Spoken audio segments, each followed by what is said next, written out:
પોરબંદરના બરડામાં મોડી રાત્રે 3 થી 4 ઇંચ વરસાદ ખાબકી ગયો છે। ભારે વરસાદને કારણે ખેતરોમાં વરસાદી પાણી ભરાઈ ચૂક્યા છે। ખેતરોમાં પાણી ભરાતા મગફળીના પાથરા પાણીમાં ગરકાવ થયા છે। આફતનો વરસાદ પડતા મગફળીનો પાક સંપૂર્ણ નિષ્ફળ ગયો છે। પાકને નુકસાન થતા ખેડૂતોમાં હવે ચિંતાનો માહોલ જોવા મળી રહ્યો છે। ખેડૂતોને લાખો કરોડો રૂપિયાનું નુકસાન પણ થયું છે, કારણ કે ખેડૂતો દ્વારા મોંઘા બિયારણો લાવવામાં આવ્યા હતા, પરંતુ જ્યારે આ પાક તૈયાર થયો હતો અને તે જ સમયે કમોસમી વરસાદ ખાબકતા ખેડૂતોને પડ્યા પર પાટુનો માર સહન કરવાનો વારો આવ્યો છે।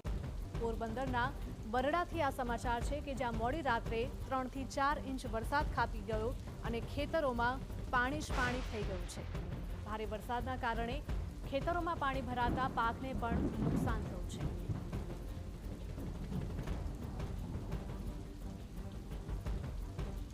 ખેતરોમાં પાણી ભરાતા મગફળીના પાથરા પાણીમાં ગરકાવ થયા છે। આફતનો આ વરસાદ પડતા મગફળીનો પાક સંપૂર્ણપણે નિષ્ફળ ગયો છે।